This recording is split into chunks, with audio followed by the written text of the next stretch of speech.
잠들기 전 이 기도만 하면 인생이 바뀝니다. 여러분, 혹시 밤에 잠자리에 들기 직전에 무엇을 하시나요? 대부분의 사람들이 침대에 누워서 스마트폰을 보다가 잠이 듭니다. SNS를 스크롤하고 뉴스를 보고 영상을 보다가 어느새 깊은 밤이 되어버리죠. 하지만 제가 오늘 여러분께 말씀드릴 내용은 여러분의 인생을 완전히 바꿔놓을 수 있는 비밀입니다. 바로 잠들기 전 단 10분의 기도입니다. 믿기 어려우시겠지만 저는 이 기도를 통해서 불가능해 보였던 일들이 이루어지는 것을 직접 목격했습니다. 깨어진 관계가 회복되고 막혔던 길이 열리고 절망 속에서 희망을 발견했습니다. 심지어 의사가 포기했던 병이 치유되는 기적까지 일어났습니다. 지금부터 제가 그 놀라운 이야기를 여러분과 나누려고 합니다. 이 영상 끝까지 함께해 주신다면 여러분도 오늘 밤부터 당장 실천할 수 있는 강력한 기도의 비밀을 알게 되실 겁니다. 왜 하필 잠들기 전 기도일까요? 많은 분들이 궁금해 하실 겁니다. 아침 기도도 있고 낮에 드리는 기도도 있는데 왜 하필 잠들기 전 기도가 특별할까요? 성경을 보면 놀라운 진리가 숨어 있습니다. 시편 4편 4절에서 다윗은 이렇게 고백합니다. 너희는 떨며 범죄하지 말지어다. 자리에 누워 심중에 말하고 잠잠할지어다. 자리에 누워 하나님과 대화하라는 거예요. 또 시편 63편 6절에는 내가 나의 침상에서 주를 기억하며 새벽에 주를 묵상할 때에 하올인이라는 구절이 나옵니다.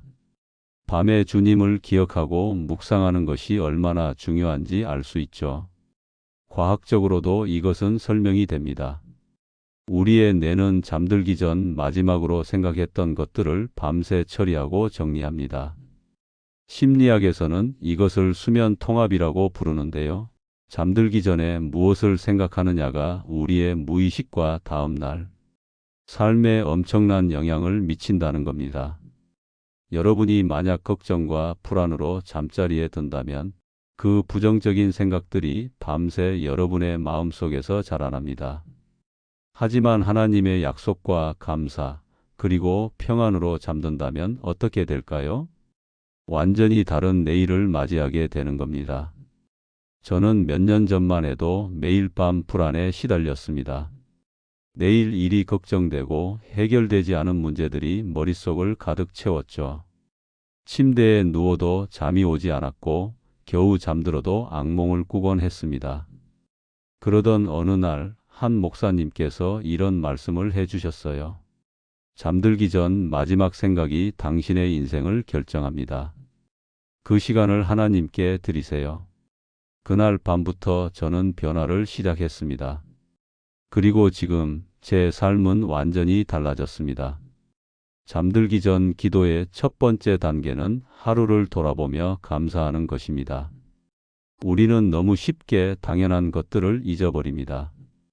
오늘 하루 숨 쉬고 먹고 일하고 사랑하는 사람들과 함께할 수 있었던 것들 말이에요. 작은 것 같지만 이 모든 것이 하나님의 은혜입니다. 데살로니가전서 5장 18절은 이렇게 말합니다. 범사에 감사하라. 이것이 그리스도 예수 안에서 너희를 향하신 하나님의 뜻이니라. 범사에 감사하라는 것은 좋은 일만 감사하라는 뜻이 아닙니다.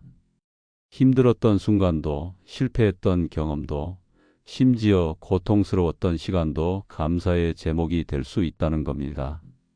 제가 아는 한 자매님의 이야기를 들려드릴게요. 그분은 회사에서 부당한 대우를 받고 해고당했습니다. 억울하고 분했죠. 하지만 그날 밤 침대에 누워 이렇게 기도했다고 합니다. 하나님, 오늘 일은 제게 너무 고통스러웠습니다. 하지만 이것조차 하나님의 계획 안에 있다고 믿습니다. 감사합니다. 그리고 한 달 뒤 그분에게 더 좋은 조건의 회사에서 연락이 왔습니다.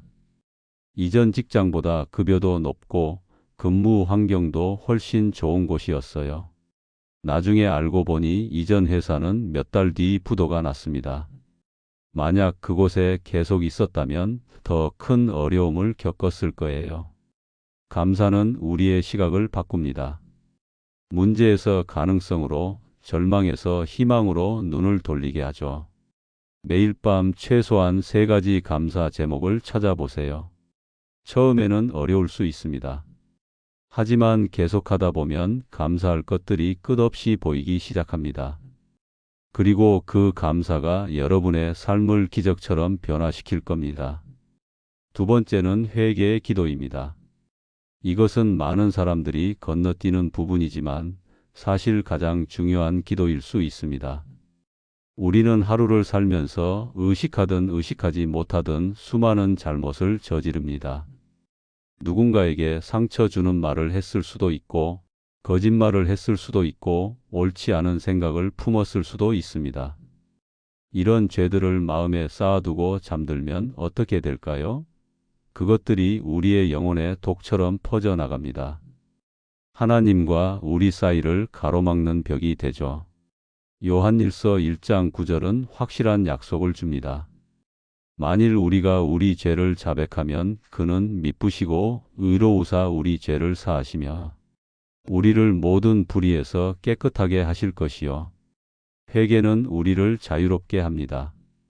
죄책감의 무게에서, 양심의 가책에서, 두려움에서 해방시켜 주는 거예요. 저는 예전에 직장 동료와 다툰 적이 있었습니다. 제가 먼저 화를 냈고 상처 주는 말을 했죠. 그날 하루 종일 마음이 불편했습니다.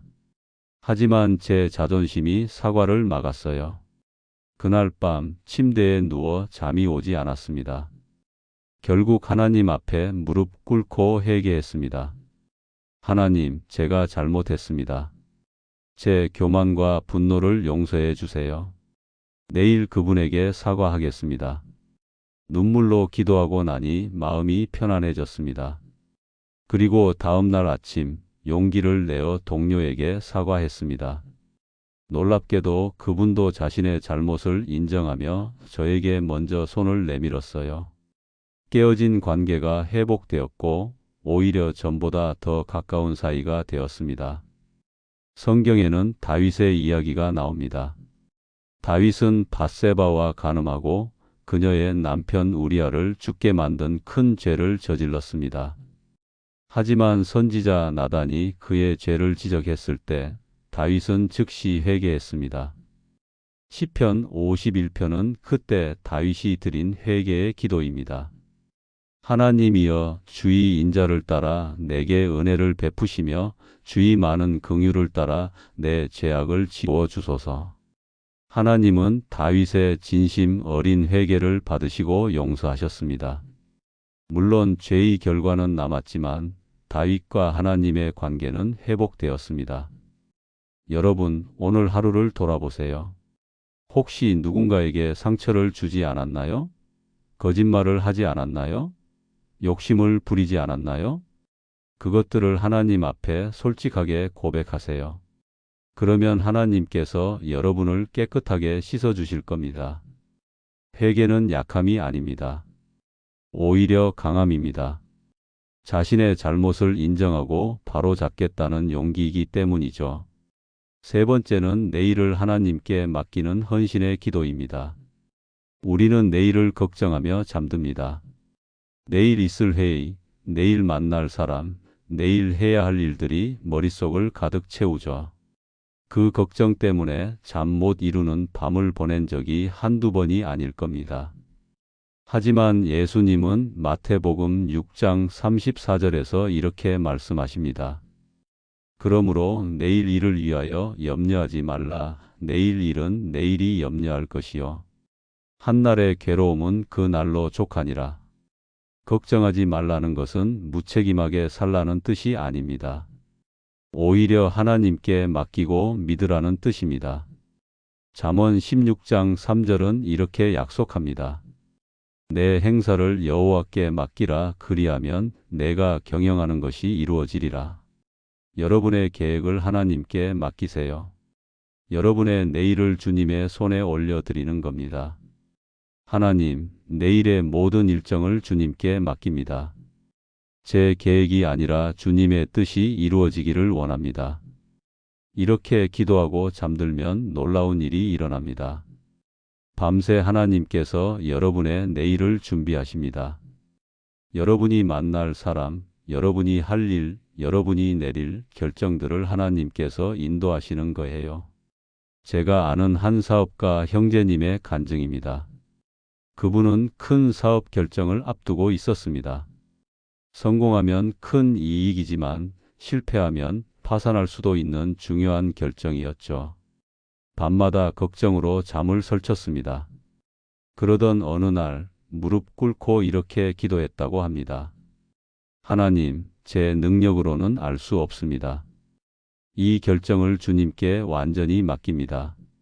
주님의 뜻대로 인도해 주세요. 그리고 놀랍게도 그날 밤 꿈에서 하나님께서 명확한 방향을 보여주셨다고 합니다. 다음 날 그 인도하심에 따라 결정했고 그것은 최고의 선택이었습니다. 사업은 크게 성공했고 그 형제님은 하나님께서 직접 경영하셨다고 고백합니다. 여러분도 오늘 밤 내일의 모든 것을 하나님께 맡겨보세요. 큰 결정이든 작은 일이든 모두 주님의 손에 올려드리는 겁니다. 그러면 하나님께서 가장 좋은 길로 인도하실 겁니다. 네 번째는 간구의 기도입니다. 우리의 필요를 담대하게 하나님께 아뢰는 시간입니다. 많은 그리스도인들이 이 부분에서 주저합니다. 내 필요를 구하는 것이 이기적인 것 아닐까? 하나님께 이런 작은 것까지 말씀드려도 되나? 이런 생각을 하죠. 하지만 성경은 분명히 말합니다. 빌립보서 4장 6절입니다. 아무것도 염려하지 말고 다만 모든 일에 기도와 간구로 너희 구할 것을 감사함으로 하나님께 아뢰라. 모든 일에 여러분의 모든 필요를 하나님께 말씀드리라는 겁니다. 크든 작든 영적이든 물질적이든 모든 것을 구하라는 거예요.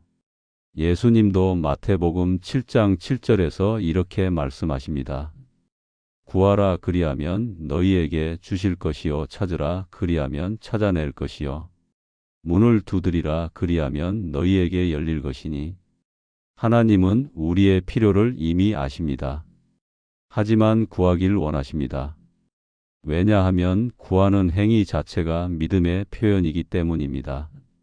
저는 몇 년 전 심각한 경제적 어려움을 겪었습니다. 사업이 잘못되어 빚만 남았고 가족을 돌볼 방법이 없었죠. 자존심 때문에 누구에게도 말하지 못했습니다. 하지만 매일 밤 침대에 누워 하나님께 간구했습니다. 하나님, 제게 일자리를 주세요. 제 가족을 먹여 살릴 수 있게 해주세요. 이 빚에서 벗어나게 도와주세요. 눈물로 기도했습니다. 때로는 하나님께서 듣지 않으시는 것 같아 절망했습니다. 하지만 포기하지 않고 계속 구했습니다. 그리고 3개월 뒤 전혀 예상치 못한 곳에서 연락이 왔습니다. 오래전 제가 도와줬던 분이 저를 기억하고 좋은 일자리를 소개해 주신 거예요. 그 일로 경제적 어려움을 극복했고 빚도 모두 갚을 수 있었습니다. 돌이켜보면 그 어려운 시간 동안 하나님께서 제 기도를 다 들으셨습니다. 제 때에 제 방법으로 응답하신 거예요. 성경에는 과부의 기도 이야기가 나옵니다. 누가복음 18장에 보면 한 과부가 불의한 재판관에게 계속해서 찾아가 자신의 억울함을 호소합니다. 처음에는 재판관이 들은 척도 하지 않았지만 과부가 끈질기게 구하자 결국 그녀의 청을 들어주었습니다. 예수님은 이 비유를 통해 이렇게 말씀하십니다. 하물며 하나님께서 그 밤낮 부르짖는 택하신 자들의 원한을 풀어주지 아니하시겠느냐. 계속 구하세요. 포기하지 마세요. 하나님은 여러분의 기도를 듣고 계십니다. 그리고 가장 좋은 때에 가장 좋은 방법으로 응답하실 겁니다. 건강이 필요하면 구하세요. 경제적 도움이 필요하면 구하세요. 관계 회복이 필요하면 구하세요. 지혜가 필요하면 구하세요. 어떤 것도 너무 크거나 작지 않습니다. 하나님은 여러분의 모든 필요에 관심을 가지고 계십니다. 마지막 5번째는 중보의 기도입니다. 나를 위한 기도도 중요하지만 다른 사람을 위해 기도할 때 더 큰 능력이 나타납니다. 야고보서 5장 16절은 이렇게 말합니다. 그러므로 너희 죄를 서로 고백하며 병이 낫기를 위하여 서로 기도하라.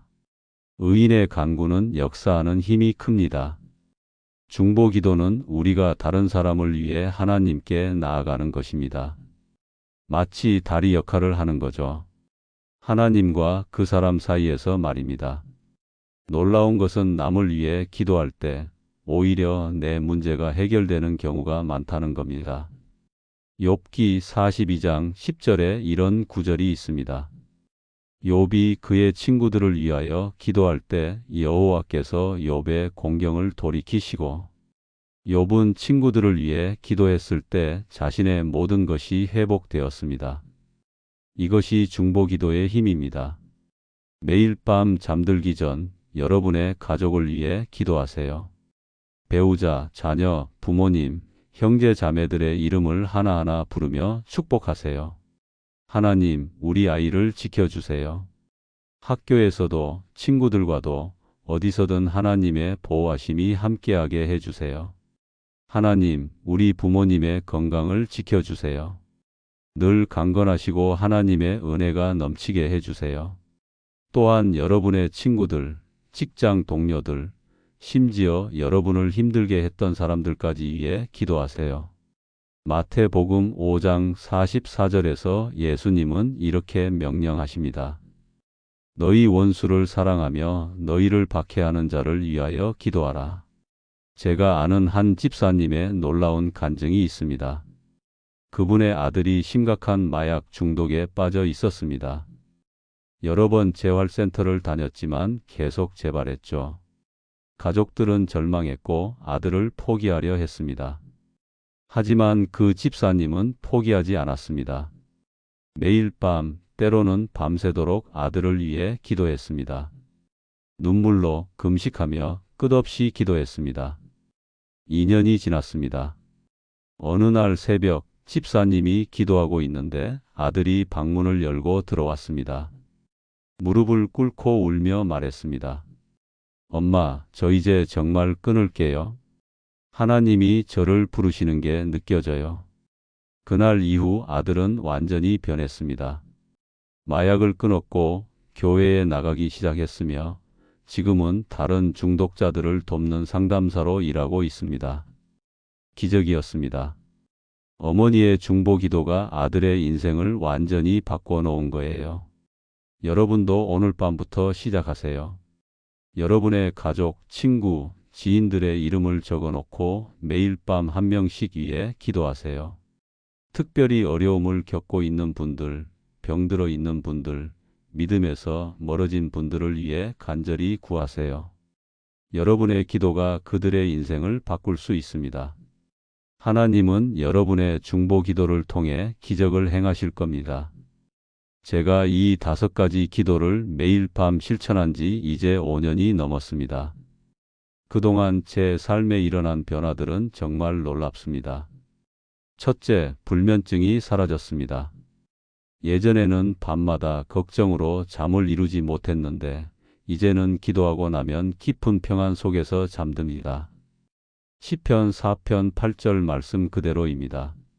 내가 평안히 눕고 자기도 하리니 나를 안전히 살게 하시는 이는 오직 여호와이시니이다. 둘째, 다음 날 아침이 달라졌습니다. 기도하며 잠든 날과 그렇지 않은 날은 확연히 다릅니다. 기도하고 잔 날은 아침에 일어났을 때 마음이 상쾌하고 하루를 시작할 힘이 넘칩니다. 셋째, 가족 관계가 회복되었습니다. 매일 밤 가족들을 위해 기도하면서 그들을 바라보는 제 시선이 변했습니다. 짜증과 불만 대신 사랑과 이해가 생겼습니다. 그러자 가족 간의 갈등이 줄고 평화가 찾아왔습니다. 넷째, 일터에서 기적이 일어났습니다. 제가 매일 밤 직장 동료들과 상사를 위해 기도하기 시작하면서 직장 분위기가 완전히 바뀌었습니다. 힘들었던 관계들이 개선되었고 승진의 기회도 찾아왔습니다. 다섯째, 건강이 회복되었습니다. 저는 만성 두통과 소화불량으로 고생했는데 매일 밤 하나님께 건강을 구하며 기도한 이후로 증상이 점점 나아졌습니다.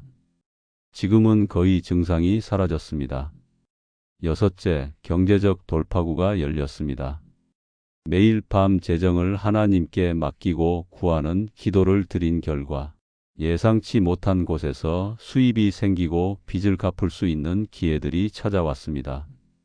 일곱째, 가장 중요한 것은 하나님과의 관계가 깊어졌다는 것입니다.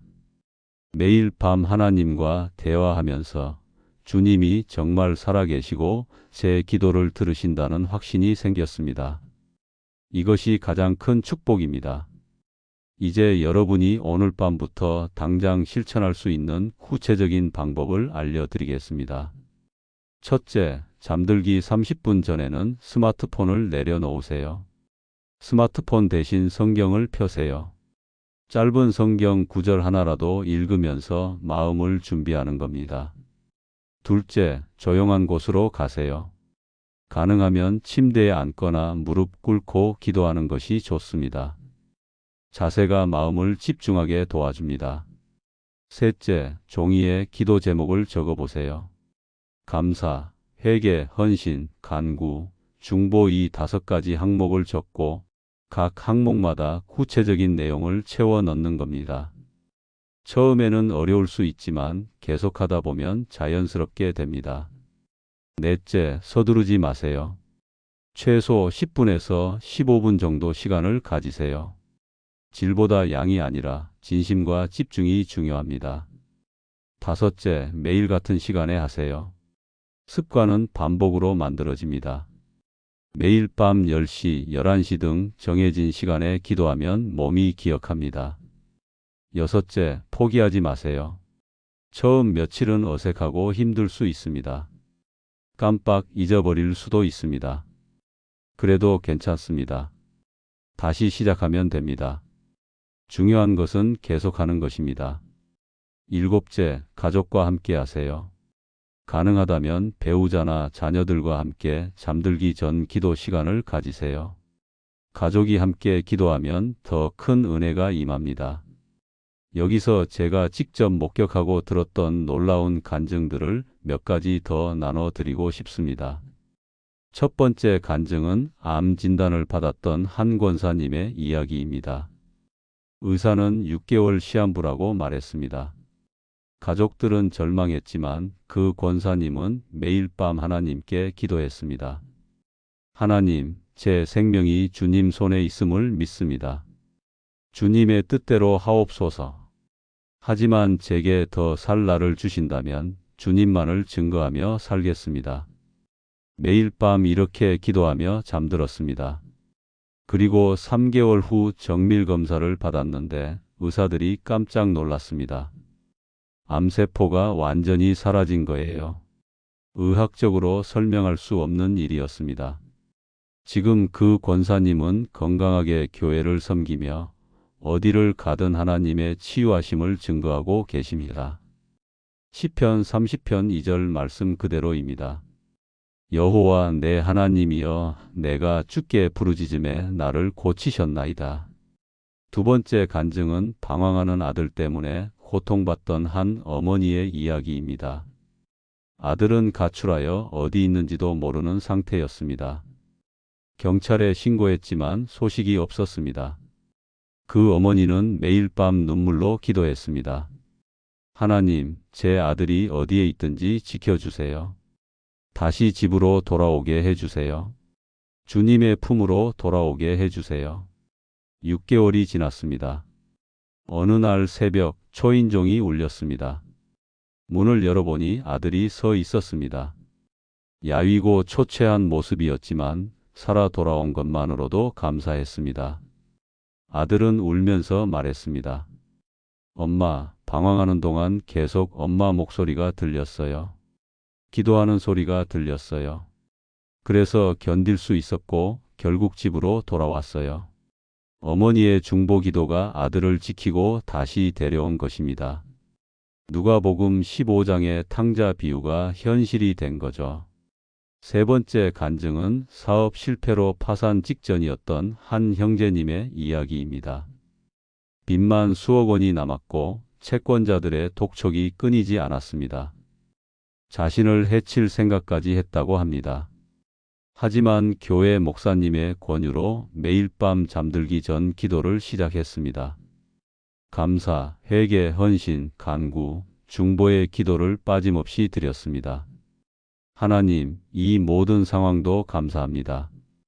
제 욕심과 교만을 회개합니다. 제 인생을 주님께 맡깁니다. 길을 열어주세요. 그리고 저와 같은 어려움에 있는 사람들을 도와주세요. 기적이 일어났습니다. 한 달 뒤 오래전 거래했던 회사에서 연락이 왔습니다.